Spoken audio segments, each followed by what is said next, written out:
একদিকে সিরাজ সাই আর একদিকে লালন ফকির। কি বলেন মায়েরা, হবে তো?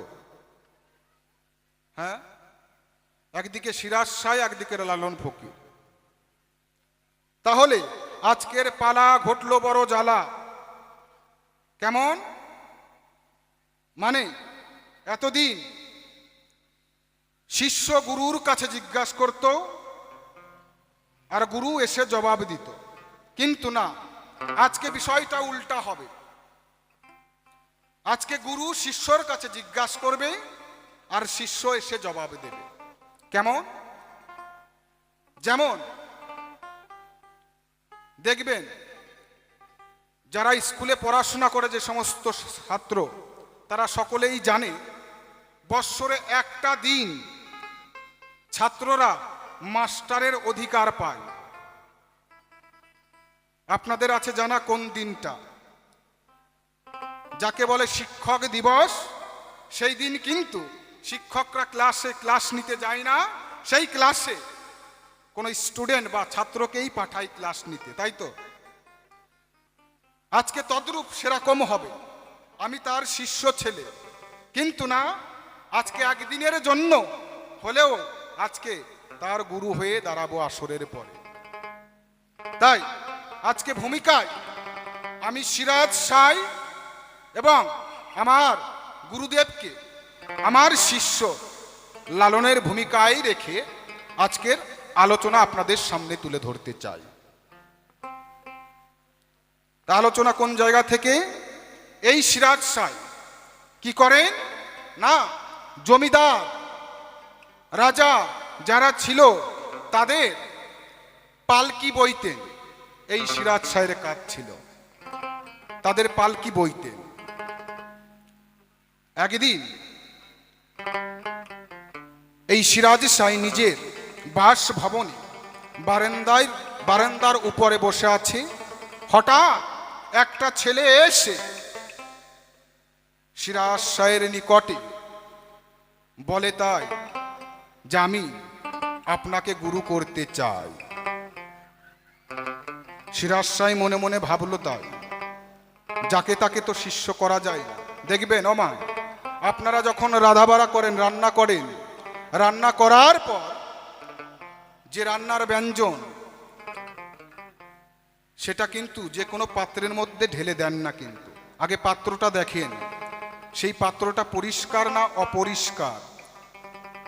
যদি পরিষ্কার থাকে তারপরেই তার মধ্যে কোনো ব্যঞ্জনে রাখে, তাই তো?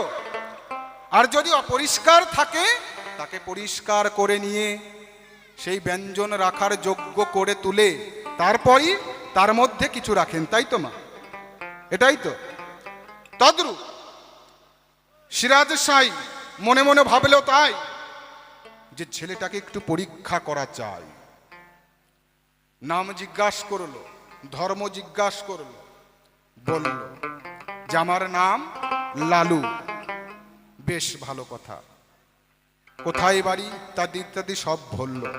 হিন্দু ধর্মের ছেলে, একজন হিন্দু ধর্মের ছেলে হয়ে এসেছে একজন মুসলমানের কাছে। সিরাজ সাই, আমি অর্থাৎ মুসলমান, তাহলে তোমার কাছে এইখান থেকে আমার জিজ্ঞাসা করব দান। ও লালু, তোমার কাছে আমি জানতে চাই, তুমি একজন হিন্দুর ছেলে, হিন্দুর ছেলে হয়ে কি কারণে আসলে একজন মুসলমানের ঘরে, আসলে একজন মুসলমানের ধারে? তোমাদের শাস্ত্রেই লেখা রয়, তোমাদের শাস্ত্রের কথা, স্বধর্ম নিধনং শ্রেয় পরধর্ম ভয়াবহ। হ্যাঁ, তোমাদের শাস্ত্রের কথা, নিজের ধর্ম রক্ষা করার তরে যদি নিজের জান চলে যায় তবুও নিজের ধর্ম বড়। তাহলে তোমার কাছে আমার জানবার বাসনা রয়, কি কারণে তুমি তোমার ধর্ম ছেড়ে দিয়ে আসো মুসলিম ধর্মের কাছে? কি এমন অপরাধ করেছিল তোমার ধর্ম তোমার কাছে? কি এমন অপরাধ ছিল যে তোমাকে সনাতন ধর্ম ত্যাগ করতে হলো? নিজের ধর্ম ত্যাগ করে কোন ধর্ম হয়? কারণ তোমাদের শাস্ত্রের পাতায় লেখা রয়, স্বধর্ম নিধনং শ্রেয়, পরধর্ম ভয়াবহ। তাহলে তোমার কাছে আমার প্রথম জিজ্ঞাসা রয়। তারপরে ভালো কথা, আমি শুনতে পেলাম লোকমুখে তোমার নাকি শ্রাদ্ধ হয়ে গেছে।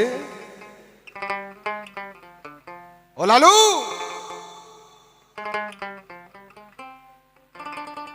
দেহে প্রাণ থাকতে কারোর শ্রাদ্ধ হয় নাকি? হ্যাঁ, তুমি নাকি আবার সেই শ্রাদ্ধ পিণ্ড খেয়েছো?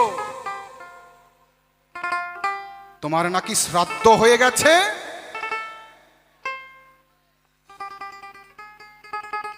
তাহলে একজন বাঁচা মানুষের, বেঁচে আছে সেই মানুষের কি করে শ্রাদ্ধ হয়? নাকি এটা তোমার কোনো কৌশল, না কোনো ছলনা? কি করে বাঁচা মানুষের শ্রাদ্ধ হয়, আর কি করে তুমি সেই শ্রাদ্ধ পিণ্ড খেলে? বলো।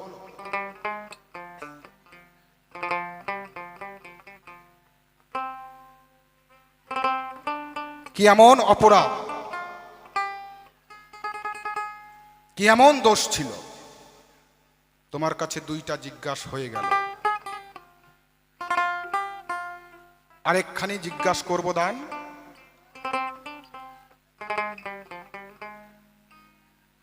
এই আমি যে মুসলমান, তুমি এসেছো আমার কাছে, আমার তো পাচ্ছে হাসি। বুড়া পাঠা কোনোদিন করা যায় খাসি বাবা? হ্যাঁ, বলেন তো দেখি, এই দুঃখ কোথায় রাখি? কারণ তোমাকে মুসলমানি করব কিভাবে? তুমি তো এসেছো আমার ধারে, তুমিই বিধান দেবে কেমন করে আমি তোমাকে মুসলমান করব। বুড়া পাঠা খাসি করতে গেলে তো মরে যাবে ছটপট করে, ওটা দাপড়াই দাপড়াই, হরিবল হরিবল, নাকি? বোঝা যাচ্ছে তো কথা? তাহলে তোমাকে কি করে আমি সুন্নত দেব বলো, সেই বিধান আমাকে বলবে। এই তোমার কাছে তিনটা জিজ্ঞাসা হয়ে গেল। ছোট্ট করে একটা গান গাই, আসর ছেড়ে যেতে চাই। ভূমিকাতে লালন ফকির, সভাতে জানাই আমার বিপক্ষে আমার গুরু কল্পতরু রয়েছে আমার শিরা সাই গোসাই।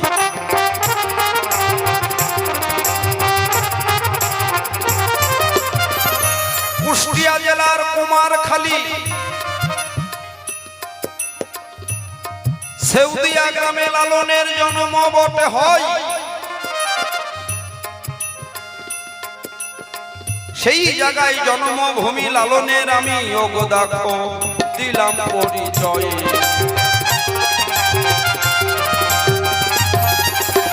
বাংলাদেশ আগে ভাগাভাগি ছিল না, এখনো ভাগ হয়েছে, তারা কাটা হয়েছে। আর যশোর জেলার হরিয়ানা কুণ্ড হরিশপুর গ্রামে আমার গুরুজি সিরাজ সাইয়ের বাড়ি হলো। তিনি ব্যবসায়ী, একজন পালকি বেহারার কাজ করে জমিদারের বাড়িতে। আমার সিরাজ সাই গুরু ভালো।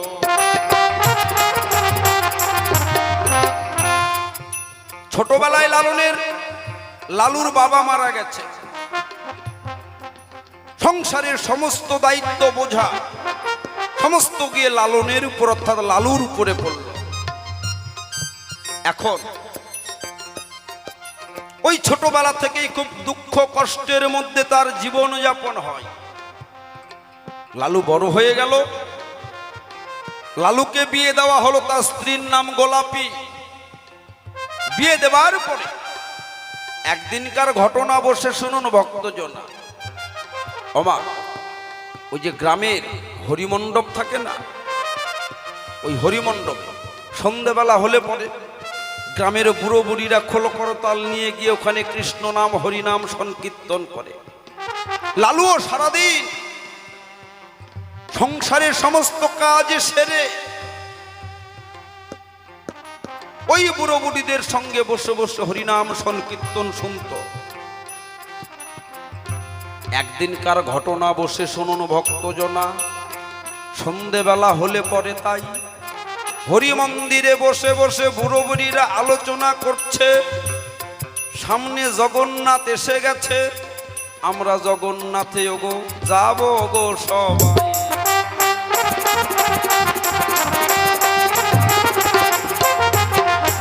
আষাঢ় মাসে যে জগন্নাথের মেলা হয় উড়িষ্যায়, ওই পূর্ব বাংলায় বসে বুড়ো বুড়িরা সিদ্ধান্ত করলো আমরা এবার জগন্নাথের রথের মেলায় পুরী ধামে যাব।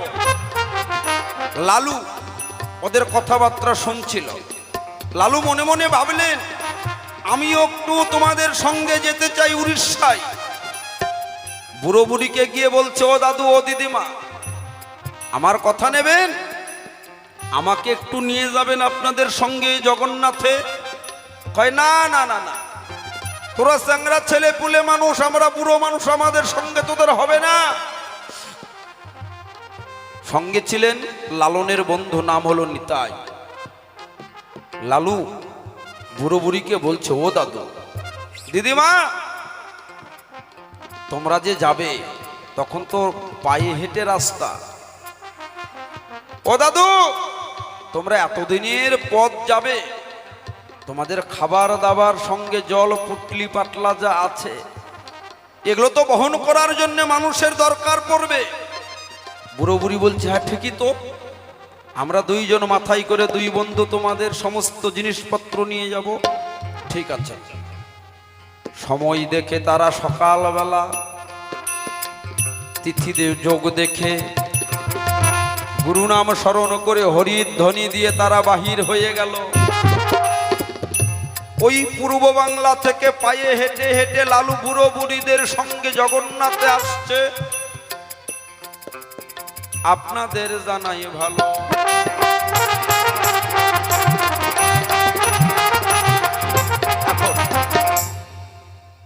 মুর্শিদাবাদ রাঙামাটি বলে একটা জায়গা আছে, ওই জায়গায় এসে বুড়ো বুড়িরা ওই দিনকার মতো তারা রাত্রিবেলা সন্ধে নেমে এসেছে, ওই গ্রামের মধ্যে তাদের তাঁবু খাটালেন।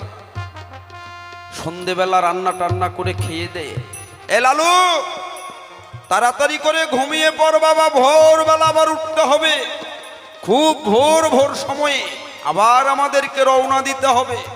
যে যার মতো গিয়ে তাঁবুতে ঘুমিয়ে পড়ল।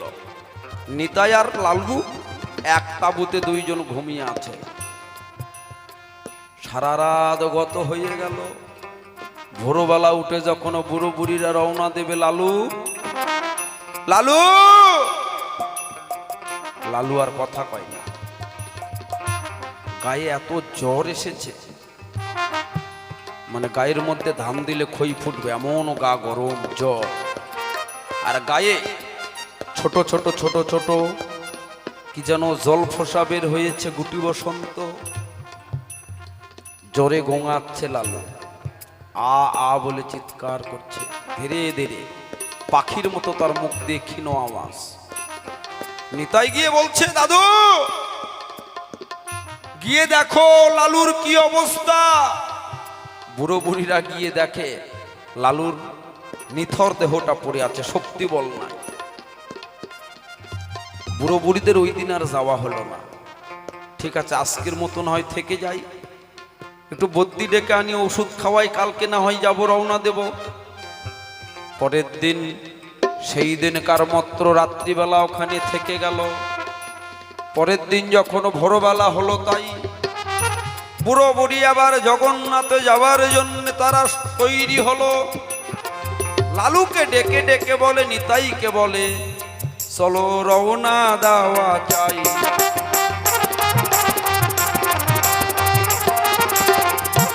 এই নিতাই, তাড়াতাড়ি বেরিয়ে পড়বা। কিন্তু আজকে রাত্রিবেলা আরো ভয়াবহ আকার ধারণ করেছে। লালুর জলফোসাগুলো আরো বড় হয়ে গেছে। আজকে যেন তার মধ্যে আর প্রাণ নাই। ক্ষীণ আওয়াজ তার কণ্ঠ দিয়ে একটু বের হচ্ছে, শ্বাসটা যেন ধুক ধুক ধুক ধুক করছে, কোন রকম করে আসা যাওয়া করছে। বুড়ো বুড়িরা বলছে, নিতাই আমরা রওনা হয়ে গেলাম, তুই তোর বন্ধুকে নিয়ে থাক এখানে। লালু যখন ভালো হয়ে যাবে তখন তোরা ফিরে আসিস আবার জগন্নাথে। এই কথা বলে বুড়ো বুড়িরা চলে গেল, রওনা দিল। নিতাই চোখের জলে বন্ধুকে নিয়ে কি করবে মনে মনে চিন্তা করছে।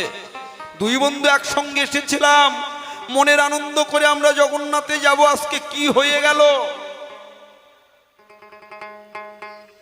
গ্রামের লোকজন এসে বলছে, এই নিতাই এটা বড় ছোঁয়াচে বেড়াম, এই গ্রামে তোদের আর থাকা চলবে না, এ তো মরে গেছে রে, এ তো বেঁচে নাই। কোন রকম প্রাণবায়ু উঠে একটু ধীরে ধীরে আসা যাওয়া করছে। শোন, একে কলার ভেলাই করে গঙ্গায় ভাসিয়ে দে। কি করবে? গ্রামেও থাকতে দিচ্ছে না, নিতাইয়ের করবার কিছু নেই। গ্রামের লোকজনদের সাহায্যে একটা কলার ভেলা বানিয়ে লালুকে ওই কলার ভেলায় শুয়ে দিয়ে নিতাই চোখের জলে বন্ধুকে গঙ্গার জলে ভাসিয়ে দিল। জানে লালু মরে যাবে, বাঁচবে না, মরে গেছে। নিতাই ভাবছে, আমি বাড়িতে গিয়ে লালুর মাকে আমি কি দিয়ে সান্ত্বনা দেব, লালুর বউকে কি দিয়ে সান্ত্বনা দেব। হে ভগবান, আজকে দুই বন্ধু একসঙ্গে আসলাম, আজকে বন্ধুকে চিরদিনের মতন বিদায় দিয়ে শূন্য বুকে চোখের জল নিয়ে ফিরে চলে গেল নিতাই, আর জগন্নাথে গেল না। লালু ভাসতে ভাসতে মা গঙ্গা, পতিত পাবনী গঙ্গার জলের আঘাতে লেগে লেগে লালুর যেন একটু ভিতরে প্রাণের সঞ্চার হলো। আবার জলফোঁসাগুলো যেন একটু মনে হয় কমেছে। লালু ভাসতে ভাসতে লালুর দেহটা চলেছে। রাবেয়া বিবি নিত্য নিত্য স্নান করতে আসতো ওই ঘাটে। রাবেয়া বিবি স্নান করতে এসেছে, নদীতে এসে দেখে একটা দেহ ভেসে যাচ্ছে, মনে হয় সাপে কাটা। মনে হয় কেউ আগেকার দিনে কলার ভেলাই করে সাপে কাটা রুগী ভাসিয়ে দিত, দেহটা মৃতদেহটা। রাবেয়া বিবি তাড়াতাড়ি করে জলে নেমে সাঁতরে গিয়ে কলার ভেলাটা নিয়ে এসে কাছে কিনারায় লাগালেন। নাকে মুখে হাত দিয়ে দেখে না, এখনো প্রাণ চলছে, মরে নাই, বেঁচে আছে। তাড়াতাড়ি করে রাবেয়া বিবি তুলে নিয়ে গিয়ে লালুকে তার বাড়িতে নিয়ে গিয়ে তার সেবা যত্ন শুরু করে দিল। সেবা যত্ন করতে করতে ধীরে ধীরে লালুর কিন্তু জলফোঁসাগুলো ভালো হয়ে গেল, গুটি বসন্ত ভালো হয়ে গেল, এখন সুস্থ। আর নিতাই এই দিকে গিয়ে সংবাদ দিয়েছে লালুর বউকে, লালুর মাকে, মাগো তোমাদের লালু আর বেঁচে নাই। আমার নিজের হাতে কলার ভেলা বানিয়ে তাতে লালুর দেহটা আমি ভাসিয়ে দিলাম গঙ্গার জলে। ওইদিকে পাগলিনী মা সন্তানকে হারিয়ে হাওয়াও করে কাঁদছে। ওরে আমার লালু, তুই আমার একটাই ছেলে, আমাকে ছেড়ে চলে গেলি বাবা। সদ্য নববধূ পরে পরে কাঁদছে। এদিকে লালন রাবেয়া বিবিকে বলছে, মা আজকে তুমি যে সেবা যত্ন দিয়ে আমাকে সেরে তুললে, ভালো করলে, পুনর্বার আমার জীবন ফিরিয়ে দিয়েছ মা। তোমার ঋণ আমি জন্ম জন্মান্তরে শোধ করতে পারবো না মাগো, ও মা। কিন্তু ওইদিকে যে আমার এক গর্ভধারিণী মা আমার জন্য কাঁদছে। মা একবার বিদায় দাও, কোনোদিন সুযোগ পেলে এসে আবার তোমার ঋণ শোধ করবার চেষ্টা করব। লালুকে বিদায় দিল। ওইদিকে কুষ্টিয়ার কুমারখালী সেউদিয়া গ্রামে সকলেই জানে লালু মরে গেছে। যেই দিন লালু বাড়িতে ফিরল ওই দিন লালুর শ্রাদ্ধ। ব্রাহ্মণ এসে লালুর বাড়িতে কলার ঢোঙা কেটে শ্রাদ্ধে বসেছে। এমন সময় লালু গিয়ে দরজায় দাঁড়ালো। যে মা 10 মাস 10 দিন সন্তানকে গর্ভে ধারণ করেছে, ও মা চিনতে পারবে না? যখনই লালুকে দেখেছে, লালুর মা পাগলিনীর মতন উঠোন থেকে ছুটে গিয়ে লালুকে জড়িয়ে ধরলো। রে লালু, এই তো আমার লালু মরে নাই, আমার লালু বেঁচে আছে। সন্তানকে জড়িয়ে, বুকে জড়িয়ে মায়ের যেন কত তৃপ্তি হলো, মায়ের যেন কত শান্তি। মা হাউ হাউ করে কাঁদছে, লালুকে জড়িয়ে ধরে বুকে। লালু স্ত্রী গিয়ে কাঁদছে। যে ব্রাহ্মণ মশাই শ্রাদ্ধ করতে বসেছে, আগেকার দিনে নির্মম কঠোর শাসন ব্যবস্থা, ব্রাহ্মণ্যবাদ, ব্রাহ্মণদের আইন। ওই ব্রাহ্মণ বলছে, এই লালুর মা, ওইটা লালু নয়, এটা লালুর আত্মা, ভূতাত্মা।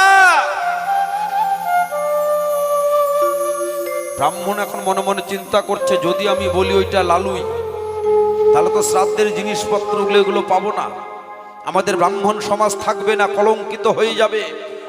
ব্রাহ্মণ বলছে, লালুর মা, ওইটা লালুর ভূতাত্মা এসেছে, চলে এসো এইদিকে। কিন্তু নিজের গর্ভধারিণী মা জানে না কোনটা লালুর ভূতাত্মার, কোনটা লালু। নিজের সন্তানকে কি মা চিনবে না?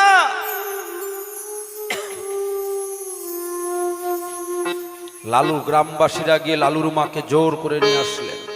ব্রাহ্মণ বলছে, এই লালুর ভূতাত্মা, পিণ্ড খেতে এসেছিস? ব্রাহ্মণ পিণ্ড দিল, ওই পিণ্ডটা লালুর হাতে দিল। এই ভূতাত্মা, পিণ্ড খা, খেয়ে এক্ষুনি এখান থেকে চলে যা। লালু অবাক দৃষ্টিতে তাকিয়ে আছে, কি করছে সমাজ? একটা জীবিত মানুষ বেঁচে আছে, আমি সম্মুখে দাঁড়িয়ে আছি, আমার পিণ্ড হচ্ছে, শ্রাদ্ধ হচ্ছে, বলছে আমি নাকি ভূতাত্মা, আর আমাকে দিচ্ছে পিণ্ড, এই পিণ্ড খাবার জন্যে। কিন্তু সমাজ ব্যবস্থা এমন করবার কিছু নেই, ব্রাহ্মণদের আইন। লালুকে পিণ্ডটা খেতে বাধ্য করলেন। গ্রামের লোকজনরা লাঠি ঝাঁটা মেরে লালুকে গ্রাম থেকে বের করে দিল। ও গুরুদেব, আমার চোখের সামনে আমার স্ত্রী নববধূ বিধবার পোশাক পরে আছে, তুমি কি বলতে পারো কোন ধর্মের কথা বলছো তুমি? যে ধর্মে বেঁচে থাকতে একটা মানুষকে মৃত বানায়, তার শ্রাদ্ধ পিণ্ড করে, যে মানুষটা বেঁচে থাকতে যার স্ত্রীকে বিধবার পোশাক পরতে হয়, কাকে তুমি বলছো ধর্ম? মানি না আমি এমন ধর্ম,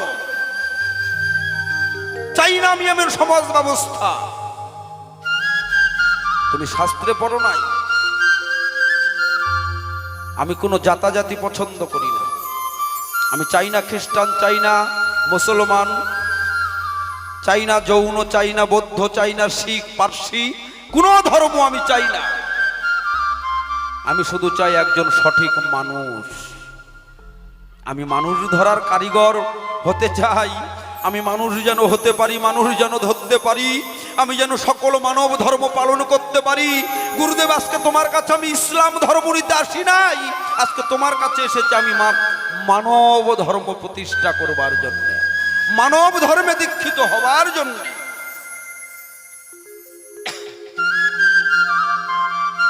কাকে তুমি হিন্দু বলছো, কাকে তুমি মুসলমান বলছো? কই মুসলমানের জন্য তো আলাদা একটা জগৎ তৈরি হয় নাই, মুসলমানের জন্য আলাদা একটা চাঁদ তৈরি হয় নাই, আলাদা সূর্য তৈরি হয়নি, আলাদা করে জল তৈরি হয়নি, মাটি তৈরি হয় নাই।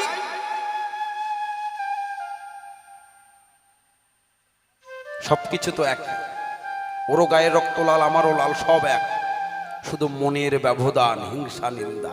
আমি চাই না এটা, আমি চাই মানব ধর্ম। শোনো রে মানুষ ভাই, সবার উপর মানুষ ধর্ম, তার উপর আর কেহ নাই। আমি তোমার কাছে মানুষ মন্ত্রে দীক্ষা নেবার জন্য এসেছি। একজন বুড়িমা রাস্তার ধারে বসে বসে পথচারীদের জল সেবা দেয়। যারা ক্লান্ত পরিশ্রান্ত হয়ে রোদের মধ্যে হেঁটে আসে, তাদেরকে জল সেবা দেয়।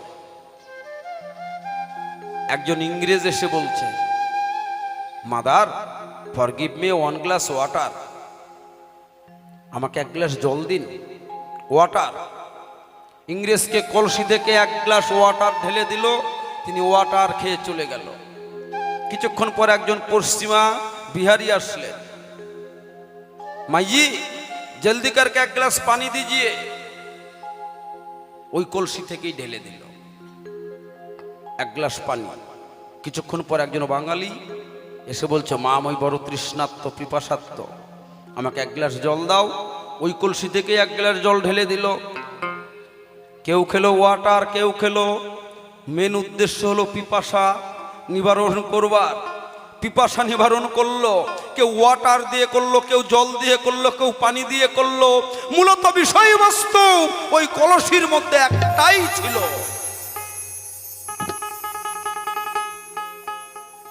লোকনাথ ব্রহ্মচারী যখন ভগবান গাঙ্গুলির কাছে গেলেন, ভগবান গাঙ্গুলি কাশীর ঘাটে গিয়ে যখন প্রাণত্যাগ করলেন, ভগবান গাঙ্গুলি তুলে দিলেন লোকনাথকে তৈলঙ্গ স্বামীর কাছে। উলঙ্গ যেজন তৈলঙ্গ স্বামী, সদা সর্বক্ষণ খালি গায়ে একটা কৌপিন পরা তৈলঙ্গ স্বামী লোকনাথকে নিয়ে চলে গেলেন আফগানিস্তানে। আফগানিস্তানে গিয়ে গফুর মিয়া যে মৌলানা সাহেব, তার আস্তানায় গিয়ে উঠলেন সন্ধেবেলা।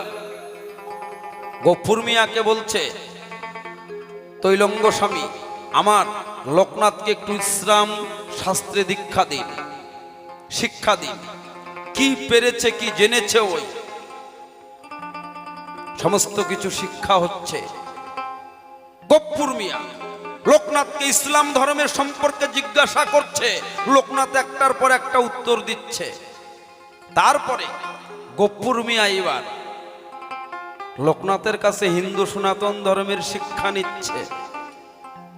সবকিছু ঘুরে এসে যখন আবার কাশীর ঘাটে এসে দাঁড়ালো, লোকনাথকে জিজ্ঞাসা করলো, তৈলঙ্গ স্বামী বলো তো লোকনাথ, এই সারা ভারতবর্ষ ঘুরে ঘুরে ঘুরে ঘুরে কি অভিজ্ঞতা পেলে?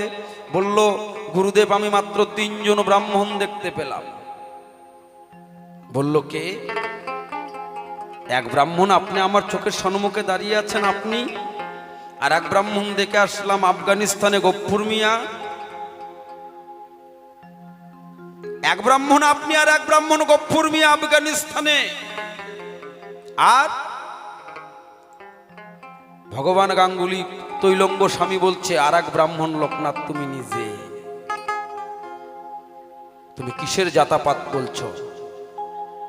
সব যদি এক হয়, এই জন্যে আমি বেঁচে থাকতে আমার চোখের সম্মুখে আমার শ্রাদ্ধ করেছিল, আমার পিণ্ড করেছিল, আমার স্ত্রীকে বিধবার পোশাক করেছিল। বলো, এমন নিষ্ঠুর নির্মম সমাজ আমি চাই না।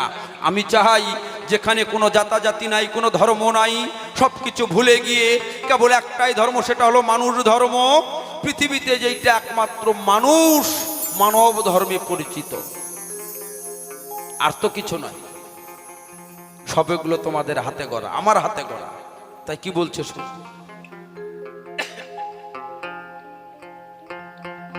ভগবান কার স্বজাতি কার বিজাতি। হ্যালো চোখ হ্যালো। এই ভগবান কার স্বজাতি কার বিজাতি, পূর্ণ ব্রহ্ম ভগবান সর্বঘটে যদি রয় স্থিতি। ও শিরাশাই বলো দেখি তোমার জগৎগুরু কোন জাতি? ভগবান কার স্বজাতি কার বিজাতি, ভগবান কার স্বজাতি কার বিজাতি, যদি সর্বঘটে রয় স্থিতি। ফল দেখি তোর জগৎগুরু কোন জাতি? মনরে মনরে মনরে, ফল দেখি তোর জগৎগুরু কোন জাতি। জয় জয় সাধুগুরু বৈষ্ণব সাইবানন্দ হরি।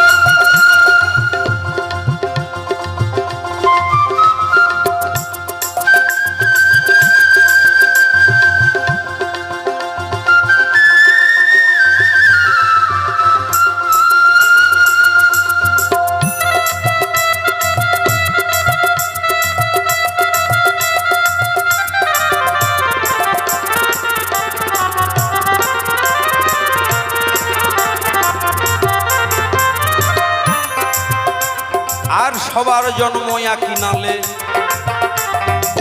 কাশ করে কেবল মহাকালে। রসরতি দুইজন খেলে, একজন পুরুষ একজন প্রকৃতি। মামা, ইংল্যান্ডের মায়েরা যেভাবে সন্তান জন্ম দেয়, ভারতবর্ষের মায়েরাও তো সেইভাবেই দেয় না? আলাদা কোনো ব্যবস্থা আছে? একটা মুসলিম মা যেভাবে সন্তান জন্ম দেয়, একটা হিন্দু মাও তো সেইভাবেই দেয় না? আলাদা কোনো পদ্ধতি আছে? একই, সব এক। তাহলে কে খেলে? রস আর রতি দুইজন খেলা, একজন পুরুষ আর একজন প্রকৃতি। মানুষ যখন জঙ্গলে ছিল, এই মানুষ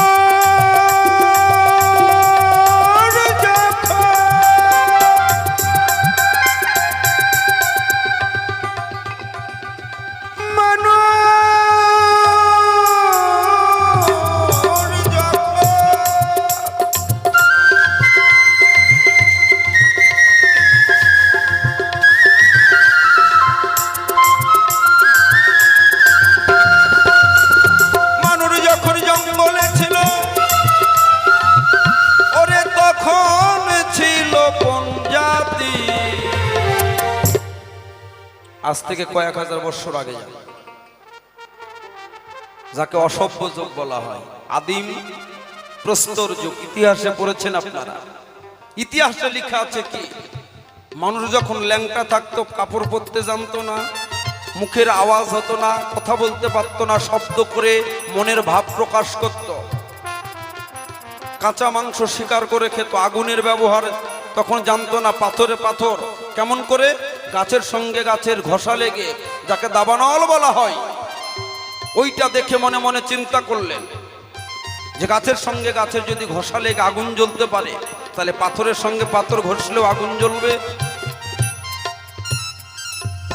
তখন কোন জাতি ছিল? কে খ্রিস্টান, কে বৌদ্ধ, কে ধর্ম, কে মুসলমান, কে হিন্দু, কে তন্তুবাই, কে হারি, কে সন্ডাল, কে মুসি, কে খ্রিস্টান। ছিল নাকি কোনো জাতি? তখন একটাই জাতি, সেটা হলো একজন পুরুষ আর একজন নারী, একটা মানুষ জাতি। এই জাতিটা এলো কেমন করে? আজ থেকে 700 বছর আগে,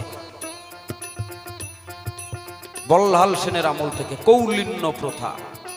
ইতিহাসে পড়েছেন আপনারা। এই তুই কি করিস? আমি হাল বাই মাঠে, তুই হেলে। তুই কি করিস? আমরার কাজ করি, তুই চর্মকার। তুই কি করিস? মাছ মারি, তুই জেলে। তুই কি করিস? এই যে এক এক করে জাতি তৈরি হচ্ছে। তার আগে কোন জাতি ছিল বন্ধু? কোনো জাতি ছিল না।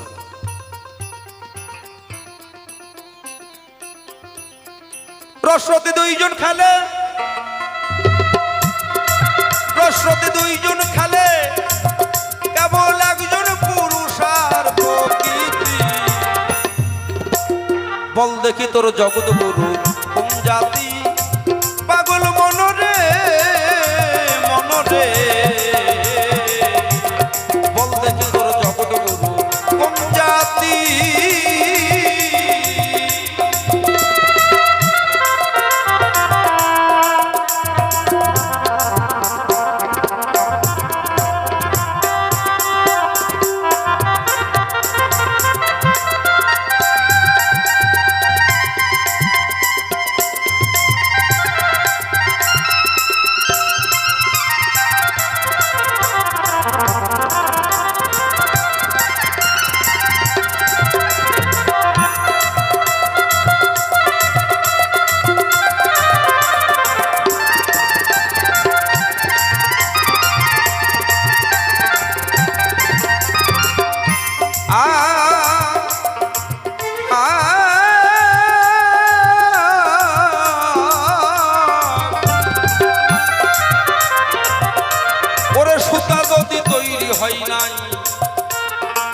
ব্রাহ্মণ ভাই পৈতা পেল কোথা?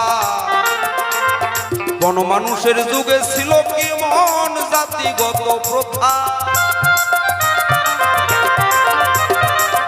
সুতা নাই মানে পৈতা নাই, তখন তো কাপড় চোপড় পরতো না, সুতাই আবিষ্কার হয়নি। তাহলে পৈতা নাই মানে ব্রাহ্মণ নাই। বাজার থেকে 10 টাকা দিয়ে পৈতা কিনলেই ব্রাহ্মণ হওয়া যায়। সুতা যদি তৈরি হয় নাই, মুসলমান কোথা পেল টুপি? এখন তো দেখি শিয়া সুন্নি জাতি বহুরূপী।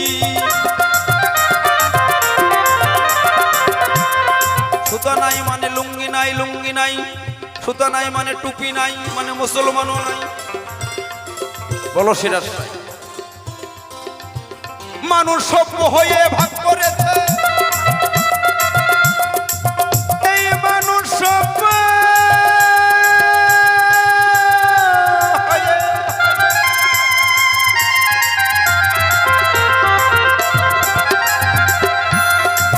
মানুষ সভ্য হয়ে ভাগ করেছে। কামার কুমার কৈবত তাঁতি, বল দেখি তোর জগৎ গুরু কোন জাতি? আর বল দেখি তোর জগৎ গুরু কোন জাতি?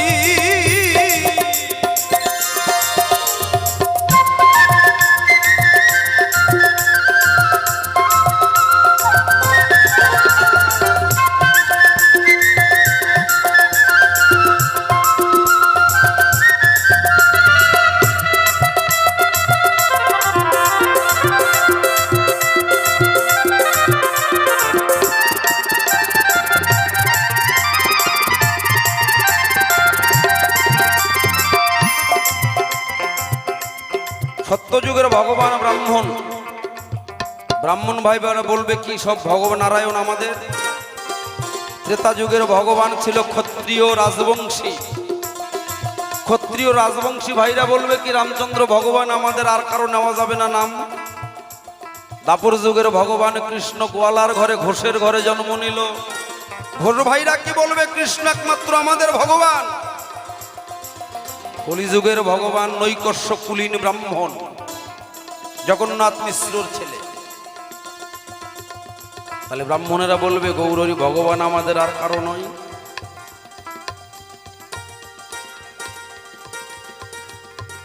সুতা যদি তৈরি হয় নাই,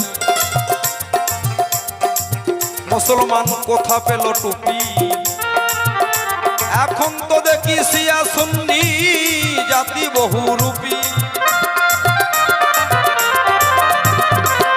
গোসাই তরণী কয় আর কেন ভাই?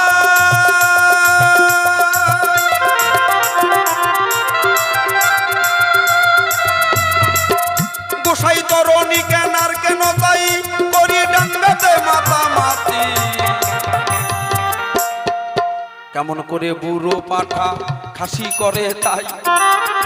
আমার গুরু বলে গেছে তোর কথা শুনে পাই হাসি, বুড়া পাঠা করা যায় না খাসি।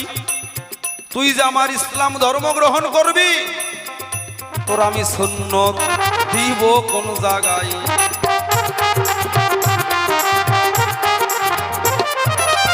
একটা ছাগলের বাচ্চা, পাঠা বাচ্চা, মায়ের গর্ভের থেকে হবার 1 মাসের মধ্যেই তাকে খাসি করতে হয়। 6 মাস 7 মাস হয়ে গেলে তার হবে না। লালন তোর বয়স তো এখন দেখতে দেখতে 20-22 বছর। তাহলে কেমন করে তোর আমি সুন্নত দিব? তাই সুন্নত না দিলে পরে তো আমার ধর্ম গ্রহণ করতে পারবি না। ওরে আমার ছেলে, আমি তোরে যে জানাই,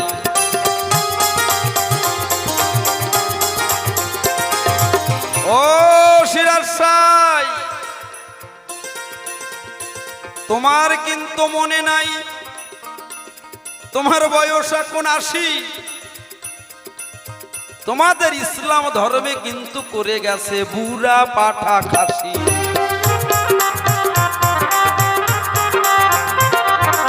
তোমাদের ধর্মে তো বুড়া পাঠাই খাসি করেছে।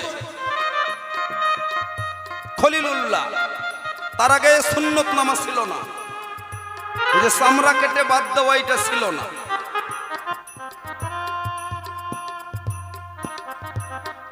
এটা আসলো খলিলুল্লাহর সময় থেকে। খলিলুল্লাহ যখন দ্বিতীয়বার হাজরা বিবিকে বিয়ে করলেন, তার আগেকার স্ত্রী সারা,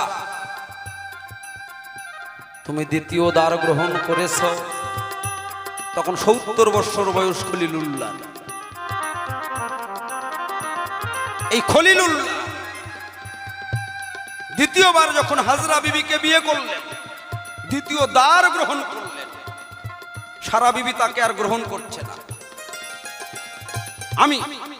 তুমি পরদার গ্রহণ করেছো, তুমি অপবিত্র হয়ে গেছো, তুমি আমার কাছে আর আসতে পারবে না। ওই সময় খলিলুল্লাহ একটু চামড়া কেটে বাদ দিল, তখন থেকে এই সুন্নত খতনা নামাই এলো। তখন থেকেই সব মুসলমান ভাইয়েরা সুন্নত দেয়। ও আপনাদের জানাই ভালো,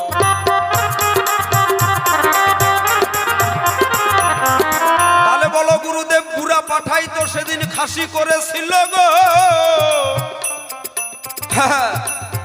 আজকে তুমি আমারে কেন কও? আমার আদি অন্ত বৃত্তান্ত তোমার কাছে খুলে বললাম, কি কারণে আমি নিজের জাতিতে ত্যাগ করলাম। আমি কোনো জাতি চাই না, আমি কোনো ব্যক্তিগত কোনো দলাদলি ধর্ম চাই না, আমি শুধু চাই একটা মানব ধর্ম, মানুষ ধর্ম। মানুষ মন্ত্রে দীক্ষা নিতে চাই তোমার কাছে, আমি যেন মানুষ হতে পারি। যাহা জিজ্ঞাসা করেছিলে করলাম না গোপন, কিঞ্চিত ভাবে তাহার করলাম বিশ্লেষণ। আবার যদি হাতে সময় পাই, পরবর্তী সময় আসরে দাঁড়াইয়া তাই আমার গুরুদেব যাহা যাহা বলে গেল তাই তাহার খণ্ডন করলাম আমি আসরে দাঁড়াইয়া তাই। যাক তবে বেশি কথার নাই প্রয়োজন, আমার মতো ভাব আমি করি সংবরণ। অনেক কথা বলতে গেলে সময় বয়ে যায়, বেশি কথা বলবার আমার মোটেও দরকার নাই। এইবার গুরুদেব আসরে আসিবে, তার ভাবের কথাগুলো খুলিয়া বলিবে। সময় হাতে পেলে আসরে দাঁড়াবো, তার ভাবের কথাগুলো খুলিয়া বলিব। আসরে আছেন যত জ্ঞানী গুণীজন, সবার চরণে পদারত হইনু। এখন অনেক কথা বলতে গেলে অনেক হলো ভুল, ভুলগুলো করে দেবেন চরণ পূজার ভুল। এইখানে করি খান্ত অমৃতল হরি, জয় জয় সাধু গুরু বৈষ্ণব গোসাই প্রেমানন্দে। বলুন হরি হরি, হরি বল, হরি বল, হরি। তাই সুন্দর জবাব রাখেনি অভাব, যাহা ছিল জিজ্ঞাসা করেছে খোলাসা।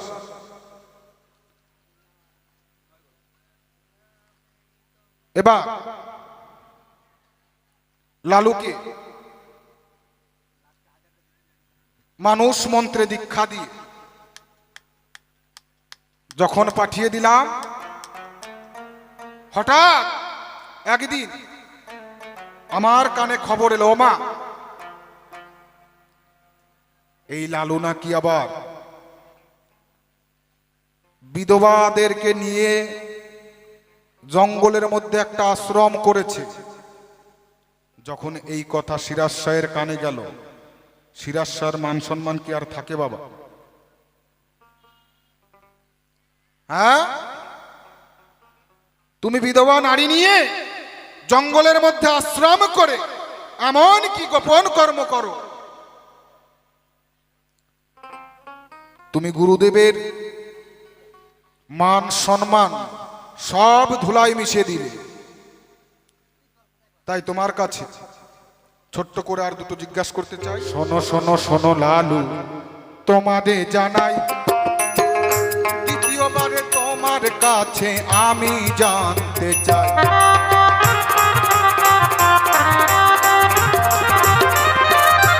তোমাকে মানুষ মন্ত্রে দীক্ষা দিয়েছিলাম, তোমাকে এই শিক্ষা দিইনি আমি যে বিধবা নারী নিয়ে তুমি গো, তুমি বিধবা নারী নিয়ে তুমি থেকো, এই শিক্ষা তোমাকে দিই না। তুমি কি করেছো? ওই বিধবা নারী নিয়ে জঙ্গলের মধ্যে একটা আশ্রম বানিয়ে, একটা আস্থানা বানিয়ে থাকো সর্বক্ষণ। কি কারণে? ওই বিধবা নারী নিয়ে থাকো সর্বক্ষণ। যেই শিষ্যের দ্বারায় গুরুর কলঙ্ক হয়, সেই শিষ্য কখনোই যোগ্য শিষ্য নয় গো। আমি বলে যেতে চাই, কিন্তু তুমি যাহা কর্ম করলে, কি কি বলবো যে ভাই, তোমার কর্মের দ্বারা গুরুর আর মান সম্মান থাকে না, তাহলে এখনো কর্ম কেন? কি করো তুমি তাদেরকে নিয়ে? আরেকটি কথা তোমার কাছে গো আমি জানতে চাই, সুন্দরভাবে জবাব দেবে এ ধর্ম সভা। তুমি হয়েছ লালন ফকির, বিষয় বাসনা ভোগ কিছুই তোমার নাই, কিন্তু আমি শুনতে পাই তোমার কাছে নাকি গো একটা ঘোড়া বটে রয়, সেই ঘোড়ার সহযোগিতা নিয়ে তুমি ভিক্ষা করো। তাই ফকির টাইটেল পেয়েছো তুমি, আর নাকি তুমি একটি ঘোড়া, আর সেই ঘোড়াকে সম্বল করে তুমি ভিক্ষা করে বেড়াও। এই ঘোড়া তুমি কোথায় পেলে গো আমি জানতে চাই, সুন্দর করে জবাব দেবে শুনিবে সবাই। এই তো তোমার কাছে দ্বিতীয়বারে রইল নিবেদন, ভালো করে বুঝাইবে মনেরই মতন। আর তবে বেশি কথা বলবো না, ছেড়ে যেতে চায় আমার ভাবের আলোচনা। এই দিকেতে আছেন যত বৈষ্ণব গোসাই, ভক্তি ভরে আমি দেখো প্রণাম জানাই। এইখানেতে করি ক্ষান্ত রাধাকান্তেশ্বরী, একবার চাঁদ বদনে ভক্তবৃন্দে বলুন হরি হরি। হরিবল হরিবল হরিবল।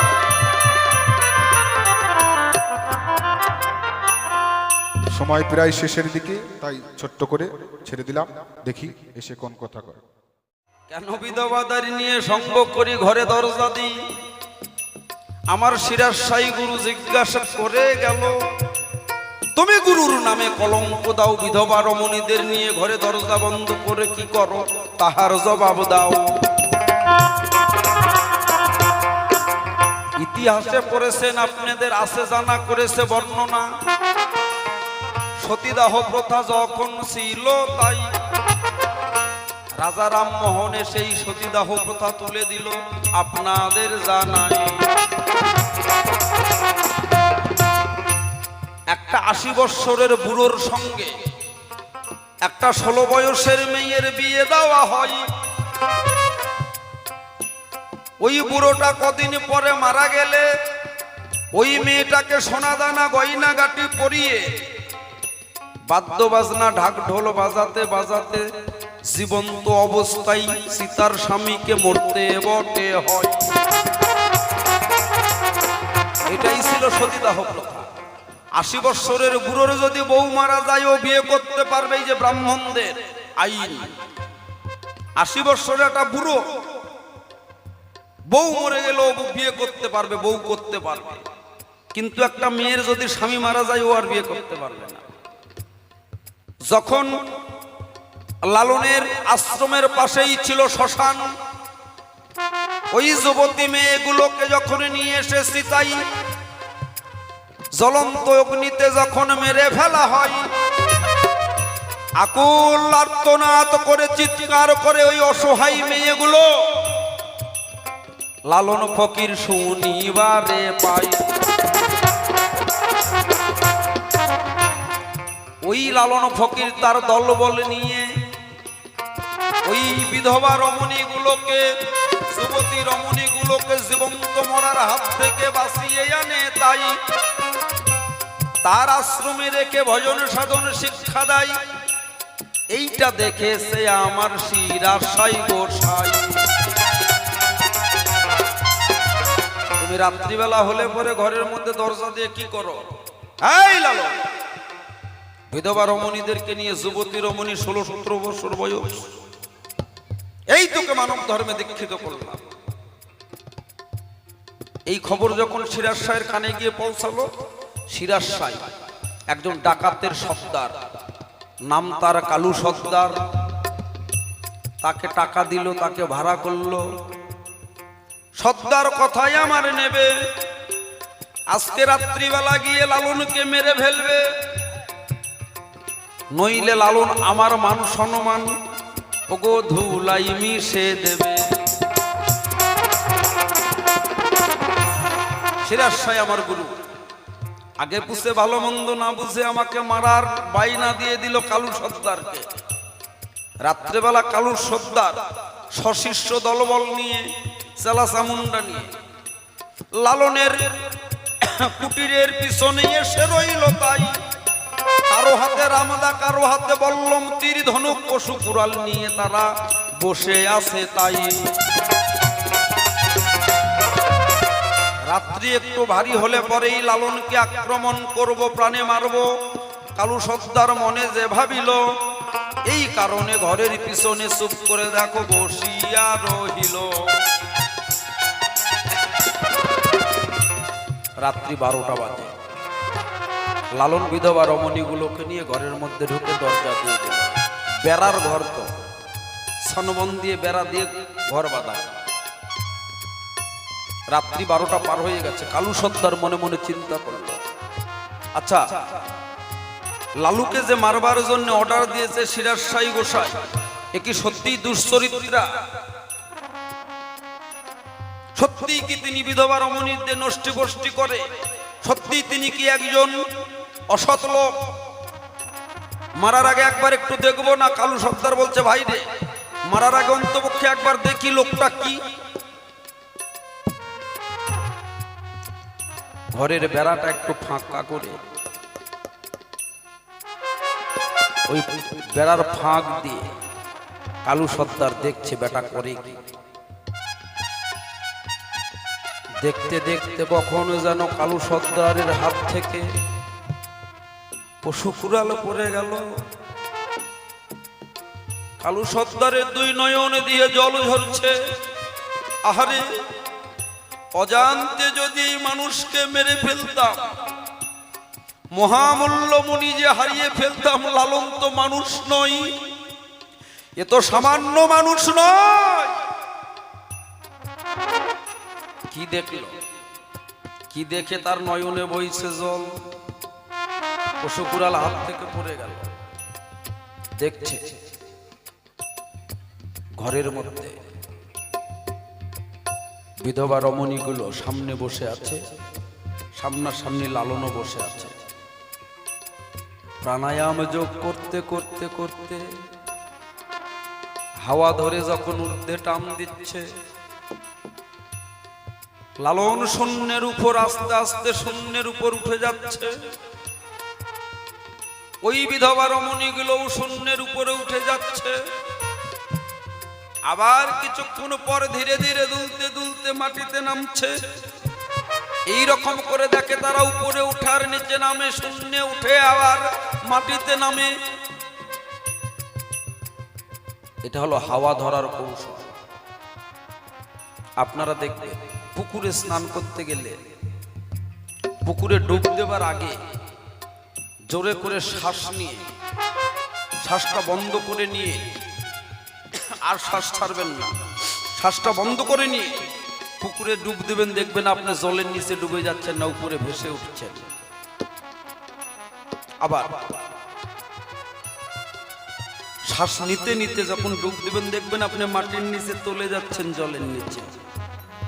তাহলে শ্বাস বন্ধ করলে পরে ব্লাড ঊর্ধ্বমুখী হয়, হার্ট তখন বেলুনের মতন ফুলে ওঠে, তখন সেই মানুষটা শূন্যের উপর ওঠে। এটা সেই বয়সে হবে না, 20 বৎসরের আগে। 20 বৎসরের আগে 64 মাত্রায় টান দেওয়া, গুনে গুনে গুনে গুনে 64 মাত্রায় শ্বাস বন্ধ করে রাখা। এখন করতে গেলে পরে হার্ট অ্যাটাক করে সঙ্গে সঙ্গে মারা যাবেন, ব্লাস্ট হয়ে যাবে একদম। এটা 20 বৎসরের আগেই করতে হবে। এখন চাইলে পরে আর পারবেন। ওই টান দিলে পরে আর দমই ঘুরবে না, সঙ্গে সঙ্গে লোকটি মারা যাবে, হার্ট বাস্ট হয়ে যাবে, ফেটে যাবে। এইটাই দেখলেন কালু সর্দার তার নয়নে বইছে জল। আহারে, এমন মহামূল্য মানুষকে হারিয়ে সঙ্গে সঙ্গে গিয়ে কালু সর্দার পড়ে গেল লালন ফকিরের চরণে। গুরুদেব, আমি তোমার মান সম্মান বজায় রেখেছি, আমি অকাম কুকাম করি না। যে সমস্ত সংসার হারা, স্বামী হারা, অসহায় আমার মায়েরা, তাদেরকে আমি মানব মন্ত্রে দীক্ষিত দিয়ে তাকে মানুষ ধরার মন্ত্র শেখাই। তোমার বাণী প্রচার করছি আমি। আর লালন ফকির ঘোড়া পেল কোথায়? ঘোড়ার পিঠে চড়ে ভিক্ষা করে স্ট্যান্ডার্ড ফকির। একদিন লালন ফকির গান গাইতে গাইতে ভিক্ষা করছে, আর রবীন্দ্রনাথ ঠাকুর বসে কবিতা লিখছে। লালন ফকির গান গাইছে, খাঁচার ভিতর অচিন পাখি কেমনে আসে যাই। গানটা পড়ল গিয়ে কানে রবীন্দ্রনাথ ঠাকুরের। রবীন্দ্রনাথ ঠাকুর মনে মনে ভাবছে, সত্যি তো, আমি বিশ্বের কবি, আমি আঁকি গ্রাম বাংলার ছবি। আমার কলমের আগায় কত কবিতা, কত গ্রাম বাংলার ছবি আঁকি। আসলেই খাঁচার মধ্যে যে পাখিটি কেমন করে যায়, কেমন করে আসে আমার দেহ খাঁচাই, কি বলে যায়, কি বলে আসে, এইটা তো কোনোদিন ভাবি নাই। কে রবি? রবি ঠাকুরটা কে? রবি ঠাকুরটাকে তো চিনলাম না। তিনি সঙ্গে সঙ্গে কবিতা লিখছে কলম দিয়ে। আমার মনোবিনায় বাজাও তোমার সুর, আমার মধ্যে তোমার প্রকাশ তাই এত সুমধুর। আমার মনোবিনায় বাজাও তোমার সুর, আমার মধ্যে তোমার প্রকাশ তাই এত সুমধুর। সেই দিন লালনকে ভালোবেসে রবীন্দ্রনাথ ঠাকুর এই ঘোড়াটা দিয়েছিল ফকির। বয়স হয়ে গেছে, কত কষ্ট করে তুমি হেঁটে হেঁটে ভিক্ষা করো, আর কষ্ট করতে হবে না। এই যে ঘোড়াটা তোমাকে দিলাম, আজ থেকে ঘোড়ার পিঠে চড়ে তুমি ভিক্ষা করবে। এটাই ছিল মূলত কারণ। যা করলে জিজ্ঞাসা করলাম খুলসা, সময় আর নাই, এসে দুইজন মিলে একটু মুখামুখি দাঁড়াই। তারে ধরি ধরি মনে করি, আমি ধরতে গেলাম আর পেলাম না। দেখেছি রূপসাগরে মনের মানুষ কাঁচা সোনা, দেখেছি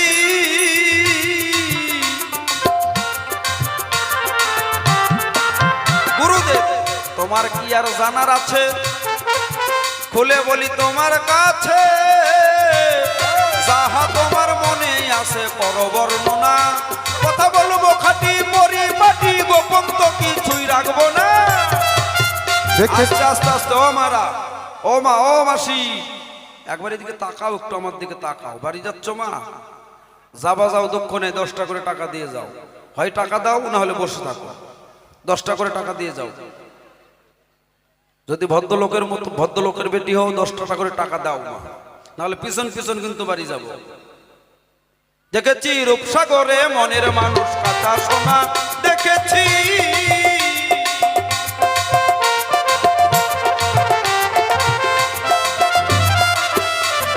সুন্দর কথা বলে গেলে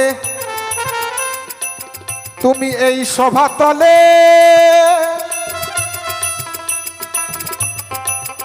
এবার তোমার কাছে আমি কিছু জানবো কিনা।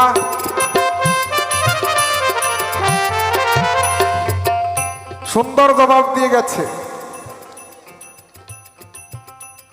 তুমি আমার শিষ্য ছেলে, আচ্ছা আমি বলে গেলাম সভাতলে, পরীক্ষা তোমার দিতে হবে এই বাসনা। ওরে কি পরীক্ষায় আছে তোমার, কি পরীক্ষা আছে তোমায়, খুলে বই আমায় বলো না। দেখেছি রূপসাগরে প্রেমের মানুষ কাঁচা সোনা। তুমি কেমন শিষ্য হলে, বেশ বেশ, সেই পরীক্ষা দিতে হবে। ওই একটা নারকেলের গাছ দেখতে পাই, তার উপরে নারকেলের রয়। ওই নারকেল পেরে এনে দেবে তুমি আমারই ঠাই। কিন্তু মনে রাখবে, আচ্ছা, ওই নারকেলটা পারবে, কিন্তু কোনো কিছুর সহযোগিতা নেওয়া যাবে না, গাছকে ছোঁয়া যাবে না, কোনো দড়ির ব্যবহার চলবে না। তুমি বলবে খাঁটি পরিপাটি, বলবে খাঁটি পরিপাটি, মোটাবে মনের বাসনা।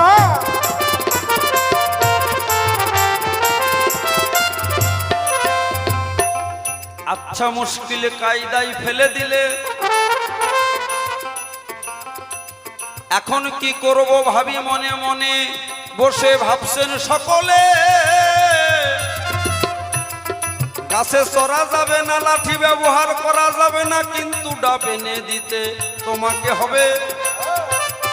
এই ভাবনা ভাবি মনে, আমি এই ভাবনা ভাবি মনে, বসে বসে ভাবছেন কিনা।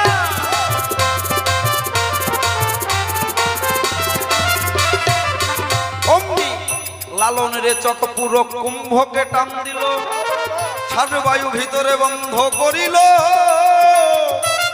শূন্যের উপর উঠে গেল। শুনুন কিনা, একটা ডাব পেরে এনে দিল, একটা ডাব পেরে এনে দিল, গুরু সেবার করে কিনা।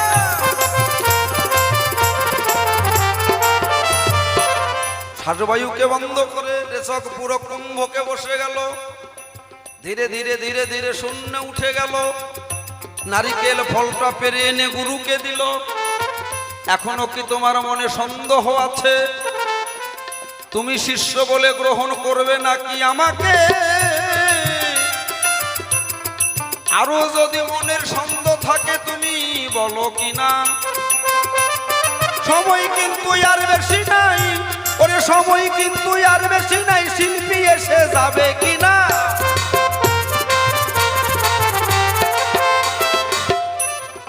আরেকটি কথা জানিবার চাই, আচ্ছা বলবে তুমি এ সভ্য সবার ঠাই, তুমি লালন ফকির কিনা, বলবে এ সভাই। তুমি লালন ফকির ধরা তলে, লালন ফকির ধরা তলে, কিবা তুমি দিয়ে গেলে। আমি মানব জীবনের দীক্ষা দানের জন্য মানব মন্ত্রে যাতে আত্মার কর্ম করতে পারে, আমি রসরতির তন্ত্র সাধনা, জীবের নরনারীর একটা মুখ্য পদ হলো কিনা, আর উজান রতির ব্যবস্থাও আমি করে গেলাম, তোমার মুখে শুনে সেই বর্ণনা। পুরুষের রতি হয় ঊর্ধ্বগতি, নারীর রজ হয় ঊর্ধ্বগতি, এই সাধন ব্যবস্থার কৌশল আমি করে গেলাম। এবং মরা বাচ্চা যাতে বাঁচতে না, মরতে না পারে, বাঁচতে পারে সেই ব্যবস্থা করলাম, ইত্যাদি ইত্যাদি বহু মানব ধর্ম প্রচার করে গেলাম। তবে আর কেন বেশি কথা বলতেই ওগো যাব, অল্পে গল্পে এখন ছেড়ে দিয়ে যাব। বেশি কথা বলবার ওগো মোটেও দরকার নাই। তোমার মতন গুরু পেয়ে আমার জীবের কত উন্নত হয়, তোমার মতন দয়াল গুরু আর কি কারো ভাগ্যে জোটে।